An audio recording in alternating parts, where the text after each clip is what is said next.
ikaw lamang. Yes, Lord. Papuri at magsamba ang hari namin sa ating Panginoon. Kapangyarihan mo, Panginoon. Kapangyarihan mo, lalay, buhay ay sa tingnan ay nakapag, buhay ay sinihan. Harapan lang. Mga nasa likod, napapurihan ka, masasayang sa sangibig tuwina. Sa mga natin.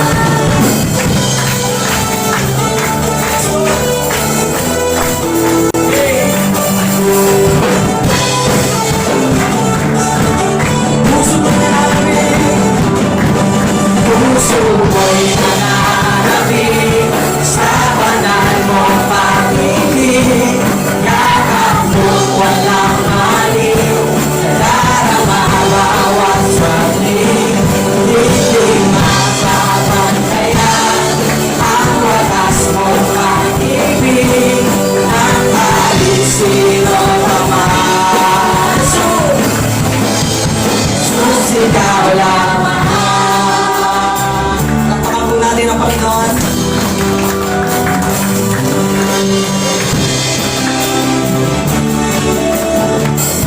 Sabay-sabay pinatunayan. Pinatunayan mo ang pangyarihan mo. Pinatunayan mo ang pag-ibig mo. Ang pag-ibig mo. Pinatunayan mo sa buong mundo. Ikaw lamang ang Diyos. Buhay ka doon. Sa pag-isapang pinatunayan mo ang pangyarihan mo. Pinatunayan mo ang pag-ibig mo. Pinatunayan mo sa buong mundo. Ikaw lamang ang Diyos.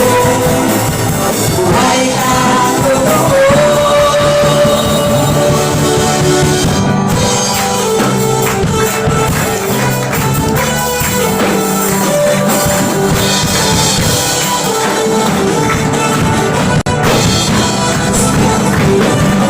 Puso ko'y nananabik sa banal mong pag-ibig. Yakap mong walang maliw, nadarama bawat saglit. Hindi mapapantayan ang wagas mong pag-ibig ng kahit sino pa man. Jesus, ikaw lamang.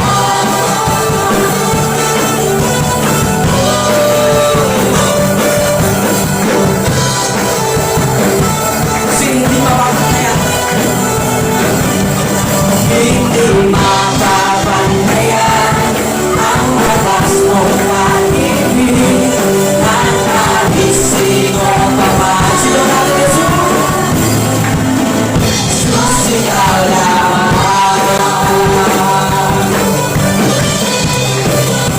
Jesus, ikaw lamang. Jesus, ikaw lamang.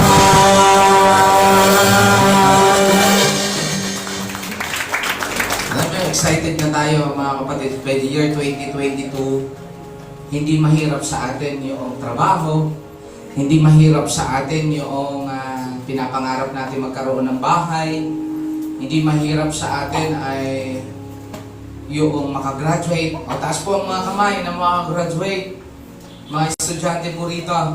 Ayan. Sabihin ko sa inyo, pumasok lang kayo ng pumasok. Kasi ako, nakaraan, nung nagkaaral ako, pumasok lang ng pumasok ako sa school. Gumawa ng ipinapagawa ng teacher by means of yung pagsisikap po natin. At nagpapasalamat tayo sa Panginoon dahil napakabuti niya sa bawat isa sa atin. Huwag niyong isipin na mahirap ang buhay. Huwag niyong isipin na hindi natin masusolusyonan ang problema. dahil dinidiktahan lang tayo ng Panginoon. Kasi according doon sa 1 Peter, anak, nagtagumpay ka na mula nang namatay si Jesus at nabuhay na maguli sa buhay natin. Amen? Paki-smile nga sa iyong katabi, mga kapatid. Alisin po natin yung tinatawag po natin, ang sabi nila, sumpa, ang sabi nila, force, ang sabi nila na napakahirap ng buhay, pero ang totoo, hindi po mahirap ang buhay kapag may Kristo ka. Amen? Yung mga nasa kay Kristo ay nagtagumpay na. Sabi ni Apostol Pablo, mamatay, mabuhay, pakinabang. Kaya nga, lagi po nating i-mindset sa bawat isa sa atin that God is a powerful God. Ang Diyos natin ay hindi pwedeng ikahon. Ang Diyos natin ay mas makapangyarihan pa sa COVID-19. Ang Diyos natin ay kayang magpagaling sa mga may sakit. Ang Diyos natin kayang magbumuhay ng patay. Amen? Alam po ninyo, 20 to 22, habang nabubuhay tayo, pinangakuan na tayo ng Panginoon. Anak, magiging maayos ang buhay mo. Hindi lamang nakapag-graduate ka, hindi lamang na mayroon kang partner for the lifetime. Ang sabi niya, ibibigay ko sa iyo yung langit na hindi nasisira. Amen? Israel. God bless sa iyo, Israel. Ano? Napakaganda ng pangalan. By the way, di pa kami nakakapag-ipon papuntang Israel kasi libre daw kami accommodation, pati lahat po doon pag nandoon na sa Israel. Imagine mo yung kapag sumunod ka lang sa Panginoon, yung testimony ng iyong lingkod, sumunod ka lang sa Panginoon, hindi ka mawawalan. Kaya minsan hindi po namin maisip kung saan namin ilagay yung mga alok. Libre sa Israel, accommodation, pati pa allowance mo, ang gagawin lang, ticket lang. Pero nung in-inquire namin yung ticket, nagkakahalaga siguro 50 mil. Sabi namin, saka na muna, unahin muna namin yung kay Baby Theo na panggatas. Pero lagi niyo pong tatandaan, napakabait ng Panginoon. Lahat ng pangangailangan natin, pinoprovide ng Lord. Amen? Ang akala lang natin, wala na tayong bigas bukas sa pangalawa. Akala lang natin na yung utang natin, di natin mababayaran. Ang totoo niyan, pagkasama mo ang Panginoon, sabihin mo lang sa Kanya ng totoo. Sabihin mo lang, Lord, wala na akong maisahin. Ang totoo niyan, anak, nandito lang ako sa iyo. Bibigay ko ito sa iyo. Amen? Huwag nang magtaas dyan yung nangangailangan na by year 2022 ay magkakaroon ng kapartner. Palakpak, pumalakpak nga dyan, huwag nang itaas. Ayaw nyo i-claim? Ayaw nyo i-claim na magkaroon na kayo ng kapartner? Amen? Tuwag-tuwa si Nanay Malu. Yes! Yes! Praise the Lord! Anong masama mga kapatid? Malaya na si Nanay Malu, malaya na siya. Di ba? Ang makapaghiwalay lang sa inyo ay ang kamatayan. Di ba? Pero habang nabubuhay pa yung kapartner mo, huwag ka mag-sideline. Sa Panginoon. Yun yung sinasabi ni Pastor. Yung mga may boyfriend saka may girlfriend po dyan, by year 22, laging pagpapalain ang inyong relationship. Amen? Sumunod lang po kayo sa Panginoon, hindi kayo maliligaw. Pag sumunod lang kayo sa mensahe ng Panginoon, hindi tayo maliligaw. Yung may mga negosyo dyan, pagpapalain ng Panginoon. Huwag lang kayo mangungupit kahit per kilo na yan, per guhit na yan. Huwag lang kayo ang sukli, ibalik. Sa mga negosyante, ay mag-tax tayo, mag-share tayo, mga kapatid. Lalo tigit sa Panginoon. Yun lang naman ang pinaka-prinsipyo ng Lord. Anak, binigay ko na sa iyo, huwag ka lang magsisinungaling. That is a blessing sa bawat isa sa atin. Kasi po ang iyong lingkod, patunayan po, na hindi material na bagay ang magpapasaya sa tao. Listen to this. Kung ang iniisip mo ang makapagpapasaya sa iyo ng lubos ay ang pera, nagkakamali tayo. Kung ang iniisip mo, yung kapartner mo ang magpapasaya sa iyo ng lubos, nagkakamali tayo. Bakit? Anong sabi ng Panginoon? Ako yung buhay. Ako yung totoo. Kapag nananalig ka sa akin, kapag si Kristo ang inuna mo, ikaw ay magiging masayang lubos. Amen? Kaya nga pag sa relationship ay kasama mo ang Panginoon, ay napakagandang relasyon yan. Pero yung karelasyon mo, pinagbabawalan ka para maglingkod sa Panginoon, ay ibang usapan yan. Dadalhin ka doon sa tinatawag na palasyo, na hindi palasyo naman ng Panginoon. So, lagi po natin, by year 22, we decide as a teamwork sa buhay ng ating Panginoon. So, simulan po natin ang mensahe ng ating Panginoon. Shall we pray? Most gracious Father, we thank you, Panginoon, sa iyong pagpapala. Excited kami na makinig ng iyong mga salita dahil ito ay galing sa iyo. Salamat, Panginoon, sa banal na Espiritu na panibagong yugto na naman ang taon na ito. Napakabilis ng araw sa pag-inog ng mundong ito. Ang iyong kapangyarihan ay hindi nagbabago sa buhay po namin. Maging sa bawat pamilya po namin, bagamat may mga paghihirap, bagamat may pag-aaway, bagamat may hindi nagkakaunawaan, Lord, alam po namin ng iyong pagmamahal ay sapat para sa aming lahat. Salamat, Panginoon, sa iyong biyaya na patuloy na ngayon ay amin pong tatamasain, Lord, sapagkat kami ay nagtatapat sa iyong kalooban. Lord, marami pong salamat sa pangalan ni Jesus. Amen. Amen. Ngayon, mga kapatid, uulit-ulitin po sa buong January po ito, mga kapatid, ay akin po itong i-encourage sa inyo na kung wala pa kayo ngayong personal Bible, mga kapatid, bago man lang magtapos ang January, huwag mong hayaan na wala kang personal na Bible. Ang ganito, mga kapatid. Bakit? Anong sinasabi ng kasulatan sa 2 Timothy chapter 3 verse 16? Sabay-sabay po nating basahin, mga kapatid. Tayo po tumayong lahat, mga kapatid. Okay? So, taas ang kamay na may personal Bible ngayon? God bless you, God bless you. Sino pa? Sabi, Pastor, di mo naman ako sinabayan. Hindi ko nga, kahit si Mrs., hindi ko sinabihan eh. So, ilan po ang may personal Bible ngayon? Ayan, God bless you. Sa cellphone mo. Pastor, sa cellphone naman. Hindi, ganito, mga kapatid. Ayan. Ayan, personal Bible. Okay. Sa next Sunday po, magaganyan din po ako. Kung wala pa rin po kayo, mga kapatid, bingi-bingi na. Bingi-bingi. Sikapin po natin na magbili ng Bible kasi hindi po mahirap pong bilhin ang Bible. Mas mahirap po sa cellphone po ito. Pero mas madali ang halaga ng cellphone. Sino may cellphone po dito nasa halagang 8,000? Taas pong kamay ng 8,000. Ha? Nakakahiya sa Panginoon. Gusto mong i-bless? Lagi po natin ito po yung magbubukas sa atin ng pagpapala.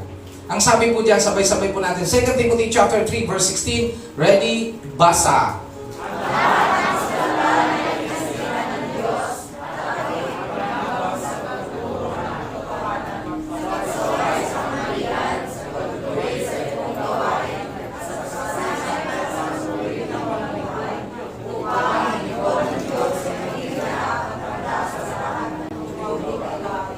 Amen, mga kapatid. So, i-memorize nyo na po yan, mga kapatid. Pagdating ng panahon, ay sino man ang kausap mo, yung demonyo man yan, mga kapatid, hindi makakapag-penetrate sa buhay po natin. If we have the Word of God. Bakit kailangan natin ng Bible? Kasi makakalimutin nga tayo.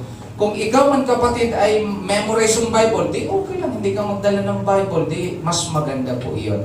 Pero ang mahalaga, by this coming 2022, huwag mong sabihin na magaling kang karpentero, pero wala kang ipinapakita sa ating lagare, ano ba tawag ito, martelyo, parang sinasabi mo lang, ay hindi, magaling ako, ay kaya-kaya yan.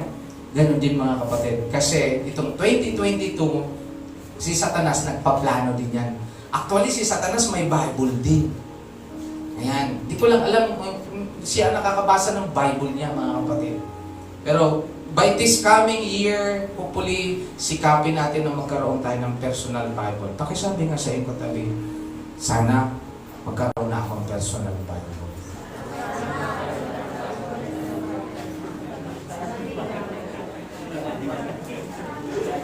Pwede na po kayong umupo, mga kapatid.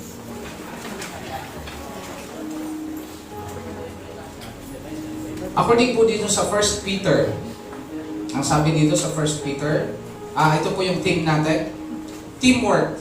1,000 souls. When God calls you to accomplish something for Him, He always brings the help you need to get the job done. Naniniwala ako kapag gusto mong magtapos ng iyong kurso, kung anumang kurso ang gusto mo, magsusumikap ka. Gagawa ka ng paraan. Didiskarte ka. Kahit wala kang pamasahe, sasabihin mo, mag-aaral ako, papasok ako. Gagawa ka ng paraan. In my personal na patotoo mga kapatid, hindi ko pinagyayabang ang aking kurso. Ang ipagyayabang ko po sa inyo kung ano si Kristo sa buhay ko. Bakit ako nakatapos ng isang bachelor degree, ng isang associate, as marine. Meron din po akong as allied medical, Bachelor of Radiologic Technology. At yung huli, yung Master of Divinity. Dahil mayroon kang kurso, mayroon kang gustong marating. Dahil gusto mo, calling sa akin ng Lord yun, hindi ko naman pinangarap na mag-aral ako ng tatlong kurso na magtapos ako. Hindi ko talaga, ang iniisip ko lang noon mga kapatid, ay gusto kong marami akong malalaking bahay ng mga seaman. May pera. Pero hindi ko inisip na ito ang pagtawag sa akin ng Panginoon. Ang alam ko lang, ang kuya ko, gwapo pag Sunday. Nasabi ko kay Lord, Lord, sana ganyan din po ako pagka Sunday lang, okay na sa akin. Kasi pastor po yung aking kuya.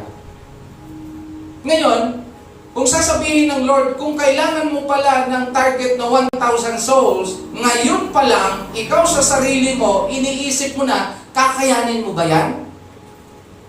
Parang sa pamilya. Kung gusto mo ang pamilya mo, kung ikaw ay gusto mong makapagtapos, lahat ng iniisip natin, direct doon sa ating pangarap. Parang ganito lang po yan. Si Bibi Theo, kung lulubin ng Panginoon, siya ay magiging pastor. Hindi lang siya magiging pastor, magiging doktor po siya. Bakit? Para lahat po na may sakit sa atin po, libre na lahat. Hindi ba masaya yun pag libre? Nilibre ka na? Palakpakan natin ng Panginoon. Ngayon, bilang magulang, anong paghahanda meron kami? Para kay Theo, meron po kaming alkansya para sa kanya. Parang sinasabi natin, hindi lang po pwede na, ay saka na muna, makapangyarihan naman ang Diyos, saka na muna yan. Kapag tayo ay nagplano, mga kapatid, sito kinakailangan na may paghakbang, may ginagawa tayo. Kasi ang bahay, hindi yan mabubuo hanggat wala tayong tinatawag po na pundasyon. Hindi po natin iniisip kung saan tayo, anong gagawin. Nakita po ba kayo ng bahay na inuna ang bubong? Ano kayong bahay yun? Ano ba yung pagbabahay nila? Una ang bubong. Ayaw ko naman sabihin natin na hanggang may masabi lang po tayo na magkakaroon tayo ng 1,000 soul. Ang iyong lingkod, pinaisip sa Kanya. Pero ang totoo po niyan, I'm ready na maging more than pa sa 1,000 na magsasalita ang iyong lingkod. Dahil i-prepare ko na ang aking sarili para sa bagay na yan. Amen? Tayo rin. Kaya kinakailangan natin magtulungan. Hindi po pwede na ang isa, siya lang lahat ang gagawa. By the way, palakpakan po natin ang praise team, umaga, hapon po yan. Hindi ko lang alam kung halimbawa may 5 tayong pananambahan, iniisip niyo na po ba yun? Sila lahat doon sa 5. Hanggang madaling araw, siguro magtutugtog, Amazing Grace. Pero nakakatuwa mga kapatid, dahil we are excited. Yung tinatawag po natin, aaminin natin sa hindi dahil lalaki po tayo. Kung 500 pa lang nga yan na maimbita mo at magpupuri sa Panginoon, tiyak po iyon, hindi kakayanin po ng isang pananambahan, 2 pananambahan. Kinakailangan natin yung tinatawag na teamwork. Nag-iisip tayo. Even ang mga leaders, even ang mga elder po natin, kaya nga pag sinasabihan natin, sige, go tayo, ito po yung ating gagawin. Napakahalagang bagay po yan. Pero naniniwala tayo, ang pinaka-importante sa bawat isa sa atin, may fighting spirit. Pakisabi sa iyo, may fighting spirit. Alam nyo, nung nag-aaral ako, ang unang nakakatakot, naku, yung teacher na yan, terror yan. Mahirap magpa-exam yan, bagsak ka sigurado. Ang mga asignatura, napakahirap. Alam niyo mga kapatid, sa akin, hindi ako matalino, sinasabi ko po yan. Ako lang dinadaan ko lang sa magandang relasyon, mga kapatid. At pinaghahandaan, kahit ganito rin din man ako, ay binibigyan ng panahon. Halimbawa, kapag nag-aaral ka, may panahon ka sa barkada kung kailan. May panahon ka sa tinatawag na lakwatsa, may panahon sa tinatawag na boyfriend, girlfriend. Pero huwag mong isama na nagpumapasok ka at nag-shifting ka. Ay, hindi muna ako papasok, magkakating classes ako. Kasi ang totoo niyan, nauna na silang mag-graduate sa'yo, ikaw ay nahuli. Iiyak ka rin. Pero noong time na yon, umusok po yung tinatawag natin counter-strike. Ang sabi ng mga ka-classmate ko, sige, tara, computer tayo, akong bahala sa'yo, may pera sila. Ako tawang-tawa naman, o sige, manonood ako, sige, magano kayo. Pero pag papasok na, dyan na muna kayo. Ako papasok, bahala kayo. Pinapaalalahanan ko sila, o sige, maglaro kayo na maglaro, pero ako papasok. Sa madaling sabi, mga kapatid, tama yung sabi ng professor. Lahat kayong makakagraduate. Taasan sila, yes, makagraduate kami. Ang sabi ng professor, hindi sabay-sabay. Makagraduate nga ngayon, pero hindi sabay-sabay. Dahil yung mga nagkakating classes, hindi sila makakagraduate ng tanggal. So mga kapatid, inihanda po natin ang ating mga sarili sa bawat isa. Kayo din, napakahalaga yung part po ninyo sa ating pong krusada o itong ating itong this year na ito na ngayon, palakpakan po natin ng Panginoon. May isa lang tumanggap sa Panginoon. Kaninang umaga. Ano po? God bless po doon kay Sister Mase. Ayan po. Alam ko, marami pa yan. Mag-isip na po kayo ngayon ng iyong mga barkada. Kung masaya kayo sa inuman, masaya kayo sa mga ano paman, huwag niyong hayaan na pag namatay, wala kay Kristo. Nako, napakalugi ng ang buhay po natin kung nandun tayo sa impyerno. Yayakin natin sila. Dahil ang pagsama sa Panginoon, walang kalugian, kapatid, mga kaibigan ko. Ang pagsama sa Panginoon, dito natin ipapakita na ang kagalakan ay totoo. Ang damayan ay totoo. Kaya ito ang sabi ni sa 1 Peter, Ate Tricia, higit sa lahat, magmahalan kayo ng tapat, sapagkat ang pagmamahal ay pumapawi ng maraming kasalanan. Buksan ninyo para sa isa't isa ang inyong mga tahanan at gawin ninyo ito ng hindi mabigat sa loob. Itong pangalawang sabi ni Pedro sa verse 9, verse 10. Bilang mabubuting katiwala ng iba't ibang kaloob ng Diyos, gamitin ninyo sa kapakinabangan ng lahat ang kakayahang tinanggap ng bawat isa sa inyo. Sinasabi ni Pedro yan, kung mayroon man tayong paghihirap na dinaranas. Kasi that time na yan, yung sulat ni Pedro na yan, yung binabanggit ko nung nakaraan na Bible study, yung mga Kristiyano pinagsusunog ni King Nero. Kapag may nakita na Kristiyano dyan, susunugin ka ng buhay. Kaya ang sabi niya, ang encouragement niya, ano man ang mangyari sa atin, maglilingkod tayo sa Panginoon dahil alam natin na sa Panginoon ay mayroong napakahalagang buhay. Kaya sabi niya, magtulungan tayo. Number 1, ang sinasabi rito, magmahalan. By this coming 2022, huwag nating kaligtaan. Ang pinaka-punot dulo, ang susi ng lahat, ay ang pagmamahal. Kalakip yung pananampalataya. Kasi sabi nga nito sa 1 Corinthians, walang saysay ang iyong pananampalataya kung wala kang pagmamahal. Walang saysay ang iyong pagpupuri sa Panginoon kung anumang talentong meron ka kung wala kang pagmamahal. Walang saysay ang iyong relasyon na hindi magiging masaya kung walang pagmamahal. Tandaan po natin yan. Kung ang minamahal mo ay pera, mga kapatid, magkakaroon ng problema ang iyong pamilya. Kaya doon sa mga mag-asawa, huwag niyong pag-awayan ang pera. Dahil ang pera nawawala po yan. Ang pasensya nauubos, mga kapatid. Diba si Angelica, ano sabi doon? Nauubos din ang kanyang pasensya. Kaya dito mga kapatid, mayroong karakteristik ang pagiging isang lingkod ng Panginoon na ma-encounter po natin. We have to building a team. Sabi rito, aligning with God's purposes, functioning interdependently, exercising Christ-like character, prepare us for being on mission together. Ganito mga kapatid, itabi muna natin yung sa church.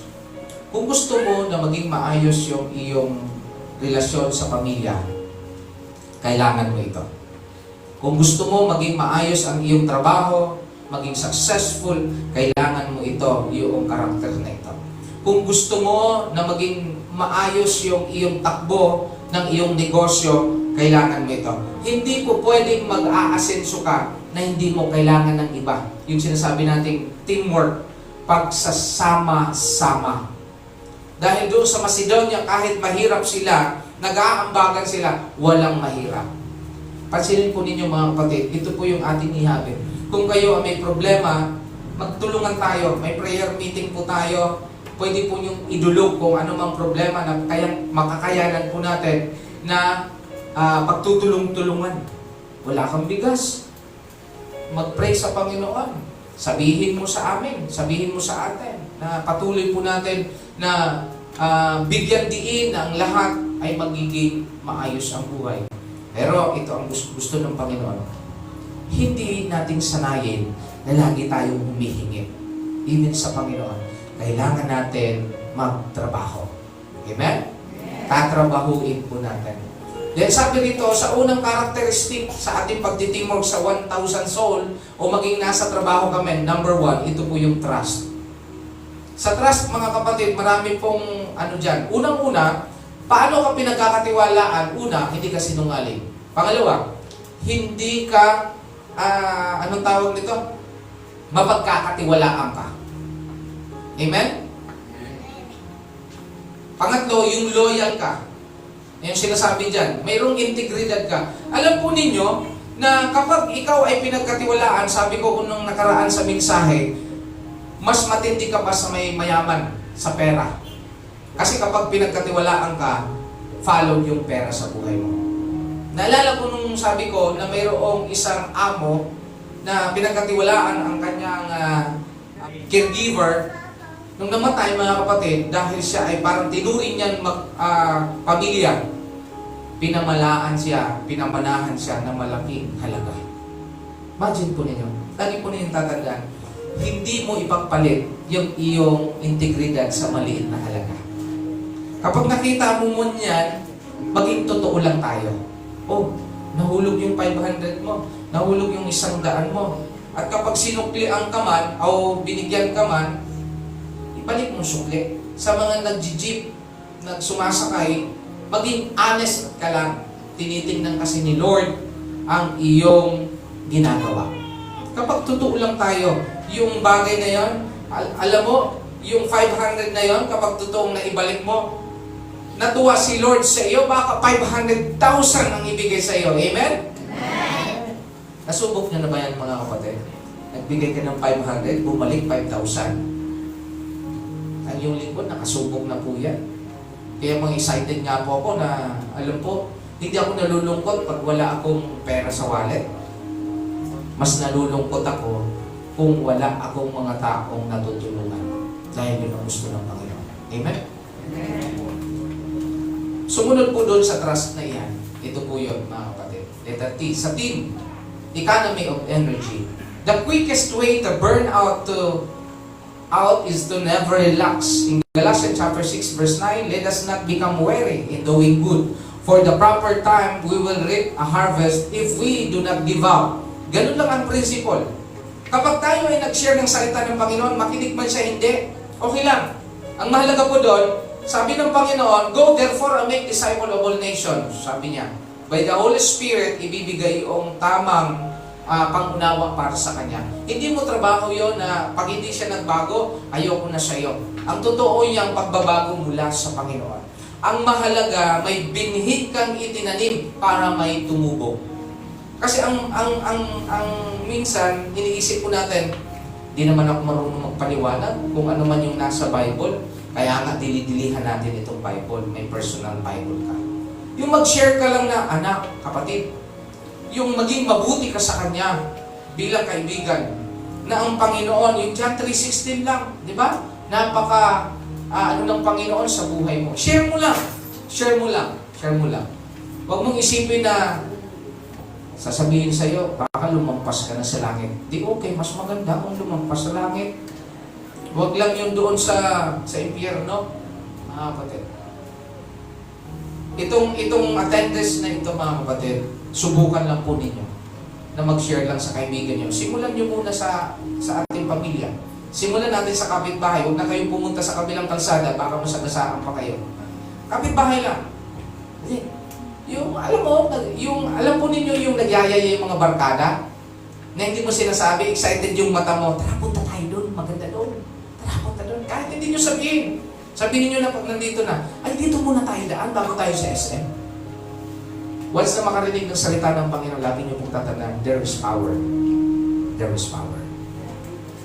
Kung nababago nga yung mga murderer, nababago nga ng mga heart killer sa pamagitan ng salita ng Panginoon, how much more pa yung kaibigan mo, yung iyong pamilya, hindi naman mamamatay tao. Amen? Alam ko natin. Gamitin natin yung energy po natin sa ikaluluwalhati ng Panginoon. Gamitin natin yung ating talento para po sa kapakanan ng ating pong kapwa. Gamitin natin ang ating mga lakas habang nabubuhay pa. Natutuwa po ako kay Daddy Mario, nagpapasalamat po. Malapakan po natin yung ating elder. Mga elder. Pero ngayon, ang feeling lang po nila, nasa 37 eh. Imagine po ninyo, si Daddy Mario. Hindi nyo akalain, ano na po yan? Nasa 101 na yata. 87 or 79? 79, that, no? 69. Imagine mo yan, pag si 70. Sino pa dito mas pinakabata kay Daddy Mario? Wala na, ano? So, kayong mga kabataan, marami pa tayong, naniniwala ko, balang araw dito, may doktor dito, amen? May engineer, mayroong presidente, may konsihal, ano pa ba? May konduktor, lahat yan, tricycle driver. Pili lang po kayo kung saan po kayo doon. Huwag lang yung mandurukot. Hindi po natin dinidegrade yan. Kung yan ang calling sa iyo ng Panginoon, even tricycle driver ka man, hindi tinitingnan ng Lord kung ano yung possession mo, ang tinitingnan kung anong puso mo na ang mga tao mabago madala mo sa Panginoon. Amen? Amen. Hindi po pwedeng farmer lang ako. Kung walang farmer, sino man ang magtatanim ng ating kakainin? Lahat po yan isa team. Hindi po pwede lahat mga doktor. Hindi po pwede ang lahat ay mapili, yung maarte. Di ba? Hindi lahat chismoso, chismosa. Di ba? Pili lang yan. Calling lang yan sa'yo. Hindi lahat magagalitin. Ang mahalaga mga kapatid, nagsasama-sama tayo. Ang common denominator natin, isa lang ang Diyos natin. Amen? Isang Diyos natin. Ang sabi pa diyan sa economy, don't allow people to overload. In the long term, slow, steady wins the race. Alam po ninyo mga kapatid, subukan natin itong nag-i-enjoy lang tayo. Yung ating paglilingkod, hindi ito burden. Alam mo, dati hindi naman siya interesado. Nung nasubukan na niya, yung misis niya nag-alaga ng aso, hanggang sa napalapit na sa kanya. Alam po ninyo, na-i-enjoy niyo ang bagay na yun. Kasi alam po, lahat ng ginagawa natin may benefit. Mayroon kahit sabihin mo na, ay wala naman akong mapapala dito. No! Ang maganda roon, ang benefit doon, nag-i-enjoy ka. May galak ka sa puso mo. Amen? At alam po, ang the best diyan, yung nagbibigay ka, masaya po yung tao yun. Pansinin mo yung mga nagbibigay ng tao, masayahin po yan. O pakitingin sa yung katabi. Masayahin yan. Pero yung mga maramot, tingnan mo yung mga maramot. Ang dami reklamo. Yung tipong, wag mong ipagpabukas yung oportunidad na tayo maglingkod sa Panginoon. Hala, tara, sama tayo sa paglilingkod. Wag nyong lalang lang yung Bible study lang yan naman, sa Sunday na ako pupunta. Hindi. Pag mayroong gawain, punta tayo. Kasi yan nagbubukas sa atin ng pagpapala. Nagbubukas sa atin yan ng panalangin na sabi ng Panginoon, kapag masunurin ka at mapagpakumbaba ka, according sa Peter, ikaw ay pagpapalain. Kaya yung prayer mo, hindi ka pa nanalangin, ibibigay na sa iyo ng Panginoon. Dahil totoo ang Diyos sa buhay mo natin. Bayar 2022, sabi po ninyo, sa 43 years ko mga kapatid, bakit si Pastor, gayon na lamang ang paglilingkod sa Panginoon?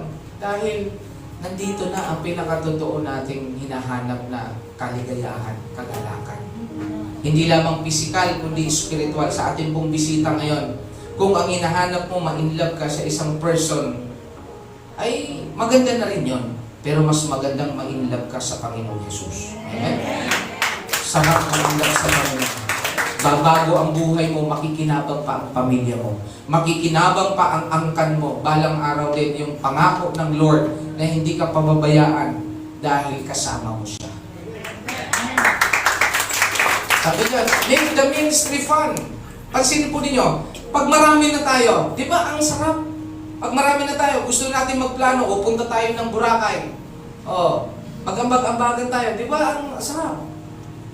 Pag malaki na yung ano po natin, alam po ninyo, nangangarap ang Lord sa bawat isa sa atin na hindi na tayo magtatrabaho sa labas. Hindi na tayo magkakaroon ng sariling amo, kundi sa church na mismo. Pinapangarap niyo ba yun? Nasasabihin natin, saan ka nag-aaral? Sa Church of Christ University. Di ba, sarap ng pagkaramdam? Saan ka nagtatrabaho? Sa Church of Christ. Doon sa sa iglesia. Kaya hindi mo na, wala ka ng rason na, wala kaming day off, hindi ako mapagsimba. Kasi kung nasa church na tayo, lahat day off, Sabado pa lang at sa Linggo, wala, day off na yan. Diba? Para sa pamilya. Wala ka compromise eh. Pero paano tayo mag-success sa bagay na yun? Simulan po natin. Balang araw, makikinabang yung ating mga anak, yung ating mga apo. Balang ang saya po nila. Kasama na si Kristo, nagtatrabaho ka pa para sa Panginoon. Yung mga may sakit dyan, hospital, di ba mo? Biro mo, pag na-hospital ka, ang tindi ng bayad, napakamahal. Baka balang araw, pag may hospital tayo, libre na. Amen? Gusto niyo ba yan? Libre na. Baka yung mga ibang tao pa, saan ka nagpa-hospital? Libre na. Baka pwede naman ako. Di, kukonvert na yan sila. Di ba, convert naman ako. Kasi libre pala sa inyo. Di, dadami na tayo. Di ba ka dumating ng Panginoon? According sa Matthew, na kapag na-preach ang salita ng Panginoon sa buong mundo, siya ay babalik. Pero hindi ko alam kung anong day, mga kapatid. Pero sabi niya, hindi niya hahayaan ng mga tao hindi makarinig ng salita ng Panginoon. Ngayon na nagsisimula na yan. Bakit? Yung live natin, hindi lamang dito yan sa hulugan, kundi lahat na may Facebook, lahat dito sa mundong ito, umiikot yung live na yan. Kaya please, pakishare ng ating pong live. Dahil alam po natin, baka yung kaibigan mo, sa pamagitan ng salita ng Panginoon, makaunawa sa presensya ng Panginoon at tumangga. Amen? Letter, ano po? Ang sunod. A. Accountability starts with you. Preach the word, be prepared in season and out of season, correct, rebuke, encourage with great patience, and in careful instruction. Saan ka man naroon, maging sa trabaho ka man, kung accountable ka doon sa iyong assignment, tinitingnan ka ng manager mo, tinitingnan ka ng amo mo. Kapag faithful ka doon sa iyong trabaho, ipopromote ka. Tama? Pero kung pa-absent ka, ang dami mong reklamo, palagay mo ba, ipopromote ka? Sisantihin ka. Hindi ka tatanggal sa trabaho. Maging accountable ka. Even sa family. Ang family, mga kapatid, teamwork yan. Si tatay, si nanay, at ang mga anak, teamwork yan sa paggawaing bahay.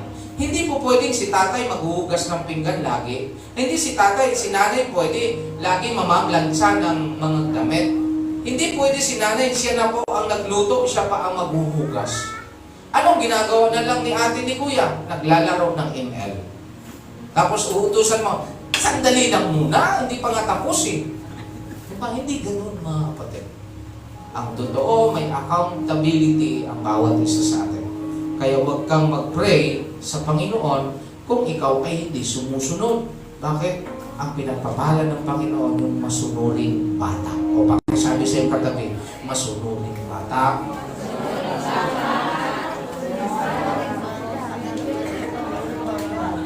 Sunod po natin. Letter, ayan yung accountability. First, self-honesty. Maging totoo ka sa sarili mo. Value others. Pahalagahan mo. Sa relationship kasi, bakit si Pastor maraming kasundo, bihirang kaaway? O wala naman talagang kaaway. Ang unang kausap ko para sa akin, mas mahalaga siya.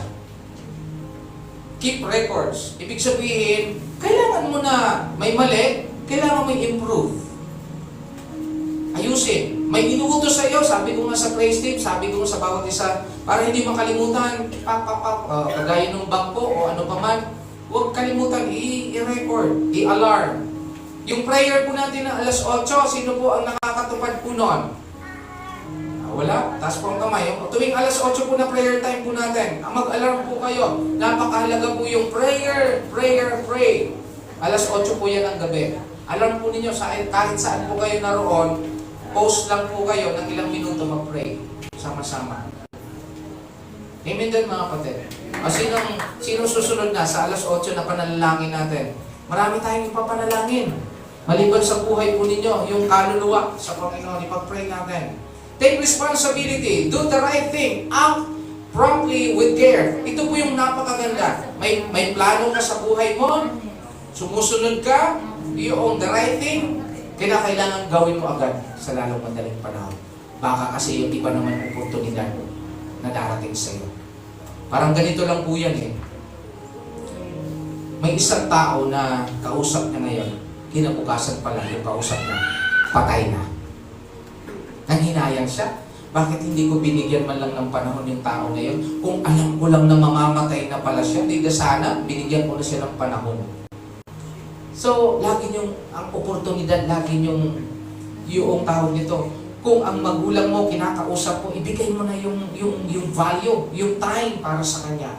Kung ang girlfriend, boyfriend mo ngayon, ibigay mo na, everyday is a blessing, pahalagaan mo na everyday. Kapag kinausap mo niya, baka bukas mamamatay na. Hindi ko naman pinangalanan, ha? Baka mamatay na yan. Iiyak yan. Hindi ka man lang nagpaalam sa akin. Sabi ko, alis lang ako, babalik naman ako. Bigay mo na sa kanya yung tamang panahon. With care, with love, with passion.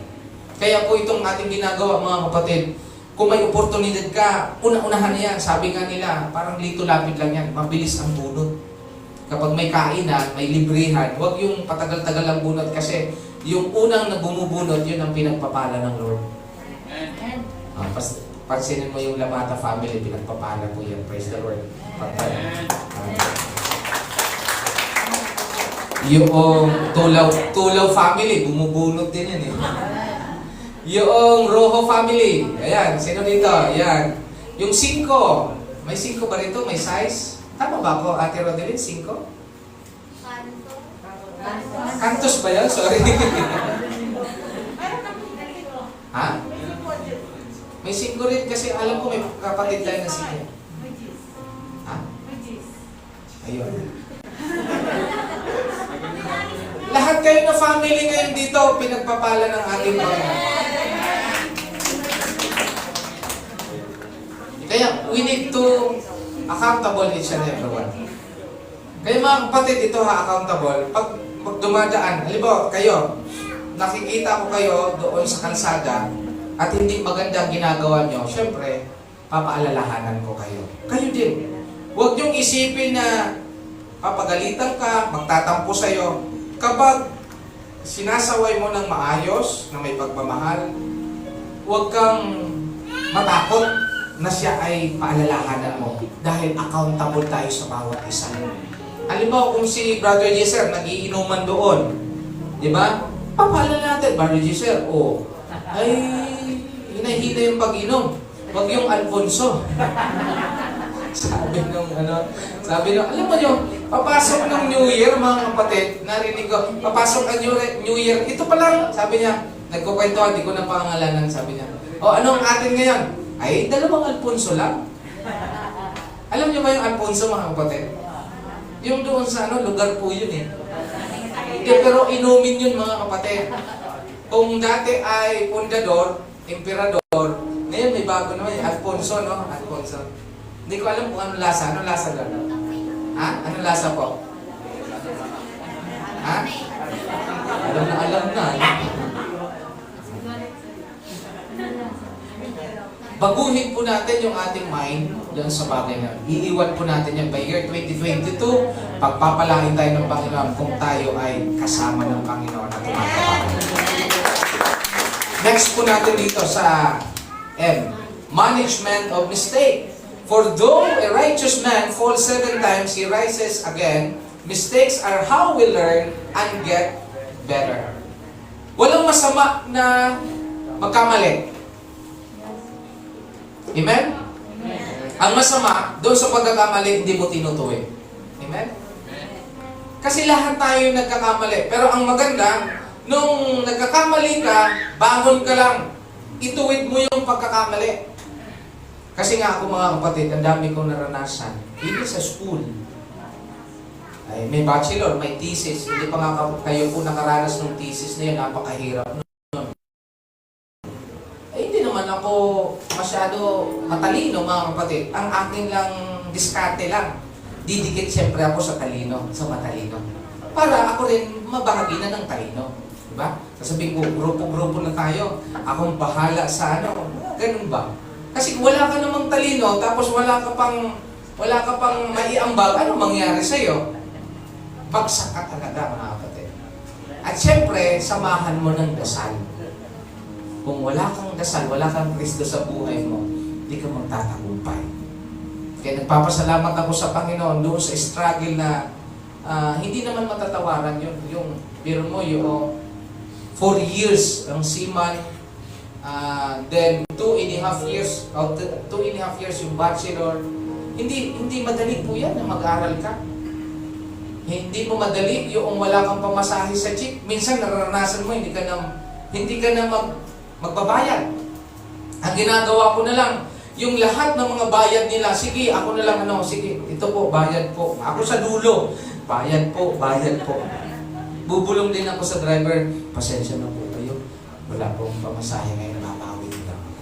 Yung maging totoo ka, mga kapatid, wala kang pamasahe, hindi ka magsisinungaling. Pero, alam mo, natatandaan niya, huwag ka lang mag-ano kasi alam ko naman. Yung ginagawa ko, kapag ako ay may pera, binibigyan ko siyang pagkain. Nagluluto, alam mo yung relationship, yung driver, hindi ka na pinabayad, ako ka na mabayad, di ba? Simpleng lang, binigyan mo lang ng ulam, pagkain, buong libre ka na. Pero huwag naman tayong, kaman mukha nun. May hanap buhay nila po iyon. Kung bagas sa mga kapatid, huwag nating hayaan na libre lang, kundi tayo rin ang magdayuluyan ng pagpapala sa buhay ko nila. Amen? Bakit pa? Kahit sabihin sa'yo na, hindi, huwag na, libre na, hindi. Bigyan mo rin siya ng nararapat para sa kanya. Kasi hindi mo lang alam, baka yung pagdadrive niya, kailangan ng gatas ng anak niya. Diba? Hindi nakadugtong ka pa doon ng pangangailangan niya. Hindi sa lahat ng pagkakataon libre. Dahil may kanya-kanya din pamilya. Pag nagkamali, ito po yung kagandahan ng ating Panginoon. Pag nagkamali tayo, tinutuwid tayo ng Panginoon. Pinapangakuan pa tayo ng Panginoon. Di ba? Ang sabi niya, pag nagkasala ka anak, bibigyan kita ng buhay na walang hanggan. Then, ang sunod sa buhay na walang hanggan, bibigyan pa kita ng lugar na hindi nasisira. Di ba? Kaganda ng pangako na yon. Di mo ba susundin yon? Pero yung mga magulang, di ba? Para sa ating bisita, pag nagkamali ka anak, ano ang sagot ng magulang? Palo. Sasabihin, sutil. Papaluin ka. Walang magulang na nagkamali ka, nanay, buntis po ako. Hindi. Sasabihin ng magulang, lumayas ka. Hindi kita anak. Hindi mo ko sinunod. Walang magulang na hindi magagalit. Nanay, buntis po ako. Hindi ko po sinasadya. Ano yun? Dumaan lang? Tapos, amano ka? Magagalit talaga magulang. Walang magulang na hindi nagagalit. Alam nga naman na, buntis po ko. Sabi ko sa'yo eh. Sasabog-sabog ka eh. Buti nga sa'yo. Walang magulang ganun. Ano yun? Adik?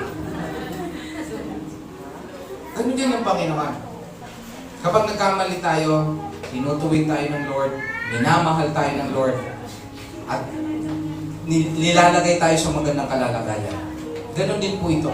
Bakit tayo nananawagan na lumapit sa Panginoon? Gustong baguhin ng Diyos ang buhay ng mga tao na may problema sa buhay po nila. Amen?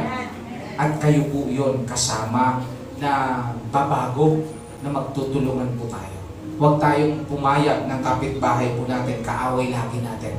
Kung kaaway natin siya, planuhin natin, no? Hindi siya maging kaaway. Regaluhan natin. Effective po yan. Kaaway mo siya. Regaluhan mo one time.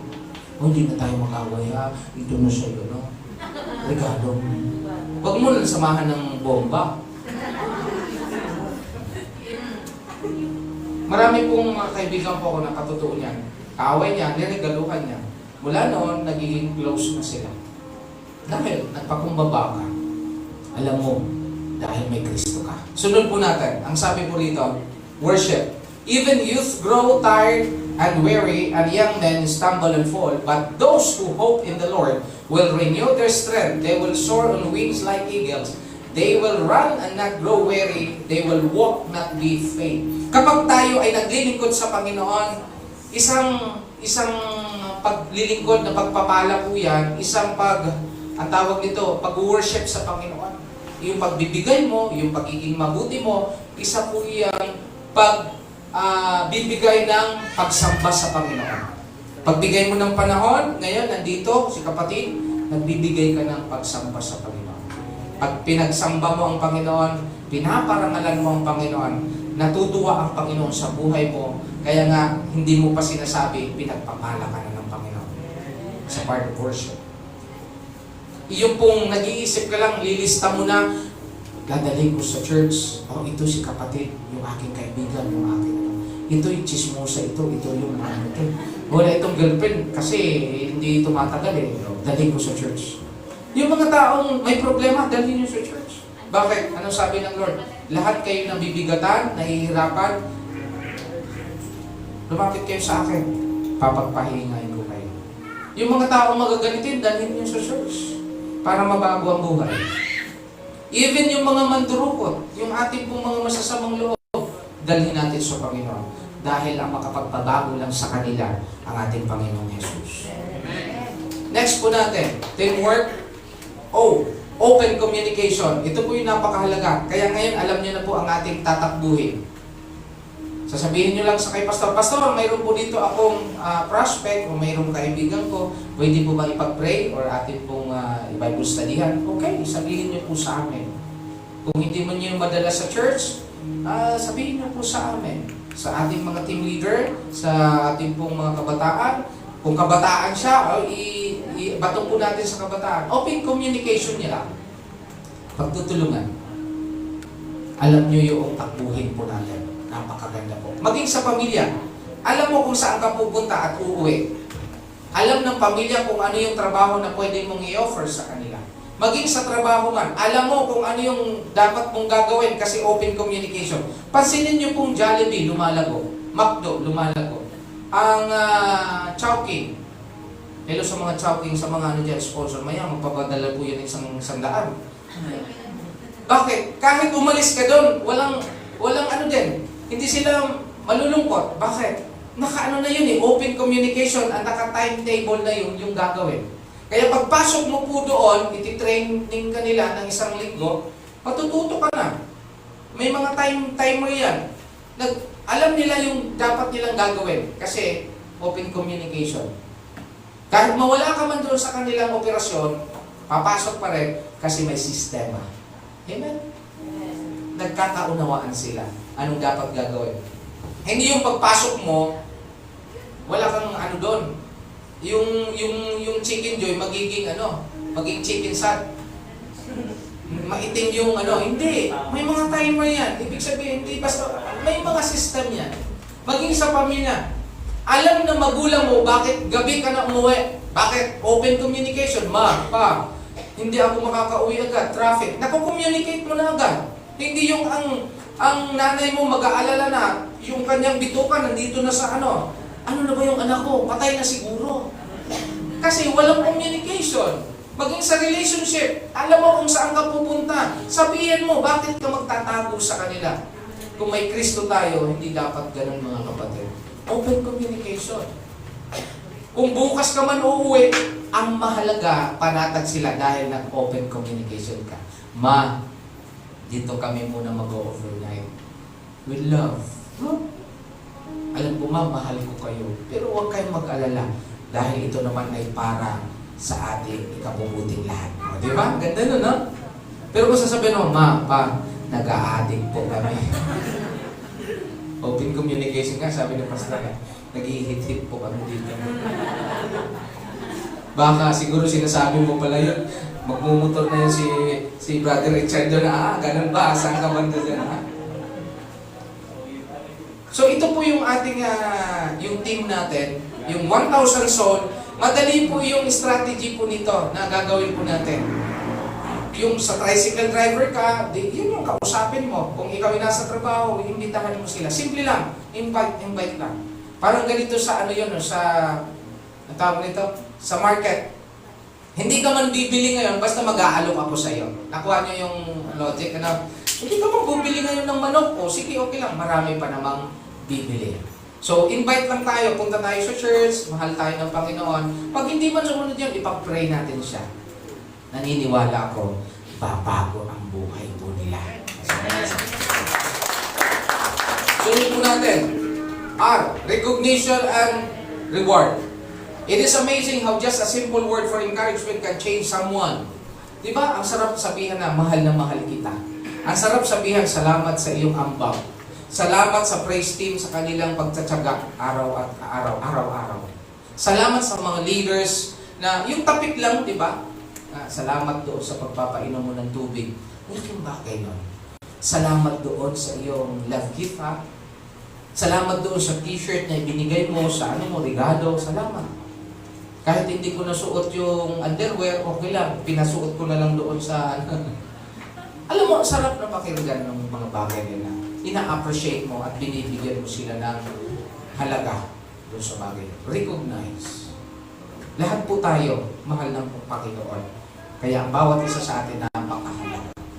Last but not the least, ang sabi rito, okay, the teamwork. Keep learning, keep growing. Sa pag-ano po natin, basta sumunod lang tayo. Kasi ako po mga kapatid, lagi niyo pong tatandaan, bakit marami akong alam? Kasi hindi ko tinanim sa isip ko na kapag hindi ko alam, hindi ko gagawin. Mas excited ako na hindi ko nga alam, ay bibigyan ko ng panahon ito. Sige, pag-aralan ko. Tuloy lang ng tuloy. Gawa lang ng gawa. Tuloy lang. Kapag inutusan tayo, sige lang. Kasi bakit? The Holy Spirit, binibigyan ka ng wisdom ng Panginoon.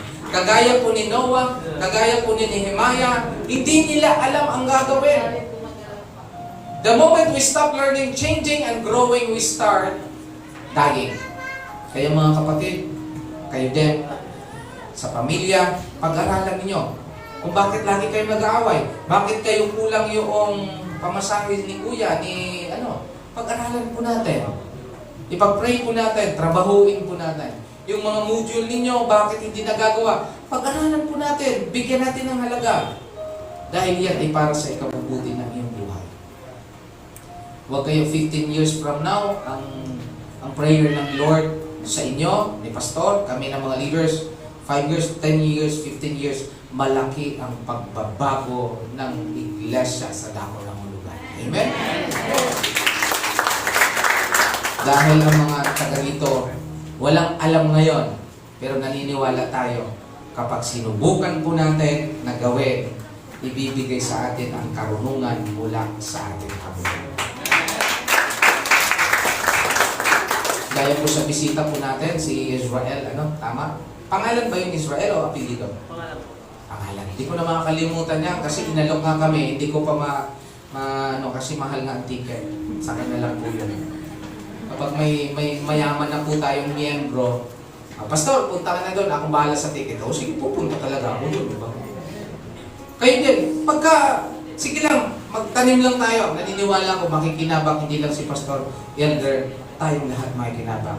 Halimbawa, pag may miyembro tayo na lahat nandun na, anong problema mo? O tuition fee? O, halika nga, anong pag-gusto? Yan, 50,000, 100,000. Di ba ang sarap ng pakiramdam? Amen? Tumatrabaho tayo. Lahat, anong problema sa birthday dyan? Sa may dibo. O sige, walang pang-cake, walang pang-baboy. O sige, o lahat. Magambag-ambag tayo. Di ba ang sarap ng pakiramdam? Lalo tigit, may pangangaral tayo, may kaluluwa tayong pag-uukulan ng pansin. Sige, teamwork tayo. O sa iyo yung, ano tawag nito? Pagka-isang lechon, sa iyo yung baka, sa iyo yung kalabaw, sa iyo yung, may kalabaw ba? May naipas. Ang bilis po. So we keep on praying na tayo po ay 2022, sama-sama po tayo paglilingkod sa Panginoon. Ang sabi dito, last but not the least, ang sabi dito, 1 Peter, bilang mabuting katiwala ng iba't ibang kaloob ng Diyos, gamitin ninyo sa kapakinabangan ang lahat ng kakayahang tinanggap ng bawat isa sa inyo. Magsisimula po tayo, magtatagumpay tayo sa 1,000 souls o more than souls pa. Mag-i-start po tayo sa personal Bible. Amen po ba ng mga kapatid? Personal Bible. Pakisabi sa iyong katabi, sa next Sunday, hopefully, mayroon na akong personal Bible. Hindi ko sinasabi sa inyo, magbili kayo ng mamahaling Bible, mga kapatid. Ang mahalaga, mayroon kang sariling Biblia. Itong guide ng ating Panginoon. Tayo po tumayong lahat, mga kapatid. At tayo po ay manalangin. Panginoon, marami pong salamat sa pagkakataong ito. Sama-sama po kami idinudulog sa iyo, Ama. Ganun din po sa aming bisita ngayon. Si Israel, ganun din po sa inyong mga kaibigan, mga mahal sa buhay. Lord, we pray na pagpalain niyo po ang buhay niya. At nawa, Panginoon, ang dalangin po namin na siya rin ay makakabahagi sa iyong kingdom, Panginoon. Naniniwala po kami na gusto niyo rin pong iligtas si Israel, Panginoon, doon sa langit na bayan. And Lord, tulungan niyo po siya sa kanyang pangangailangan araw-araw. Ganon din po sa mga nanunood ngayon na hindi po namin kakilala. And Lord, by the power of the Holy Spirit, sama-sama po kami na paabot sa bawat isa ang iyong kaligtasan na napakaganda, Panginoon. Lord, sa bawat pamilya ng dako ng hulugan, kami po ay isang sama-samang pamilya, buong pamilya, at ikaw ang aming Ama. Panginoon, sa 2022 na ito, lagi kaming nagtatagumpay dahil makapangyarihan ng Diyos sa buhay po namin. Sa iyo po namin ibinabalik ang kapurihan sa pangalan ni Jesus. Amen. Amen. Palakpak ng malakas sa mga